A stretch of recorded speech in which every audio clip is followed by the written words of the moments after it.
Le quai flottant à Magog fait bien des mécontents. Une pétition circule présentement pour mettre sur pause les démarches du projet. Mardi matin, près de 70 personnes avaient signé la pétition.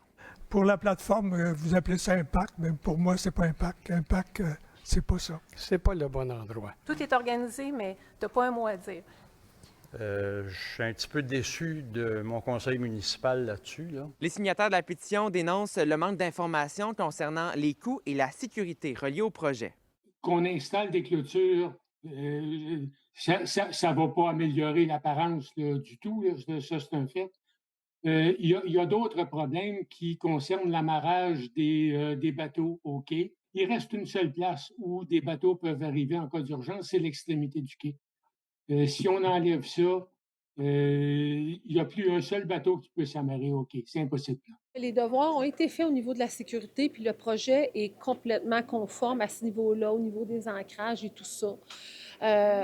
Les élus ont entendu les préoccupations et tout ça, mais c'est certain que tout ce qui est, le quai n'est pas clôturé. À des endroits dans le parc de la baie de Magog, il y a des ouvertures, mais des fois, la sécurité, il faut quand même se dire que le risque zéro n'existe pas. Même si ce projet est contesté, d'autres y voient des opportunités. On a donc construit une infrastructure flottante, des caissons flottants très stables en aluminium qui ont déjà servi pour réaliser la cale sèche. Puis lorsqu'on a eu terminé ce projet-là, on s'est dit, est-ce qu'il y a quelque chose qu'on peut faire avec cette belle infrastructure-là qui est de qualité? Est-ce qu'il y a une opportunité de lui donner une seconde vie?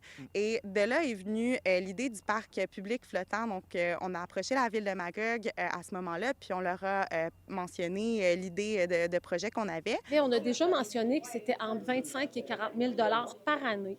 On parlait d'un bail actuellement là, possible de 5 à 7 ans. Je ne veux pas me mettre à la place du conseil municipal.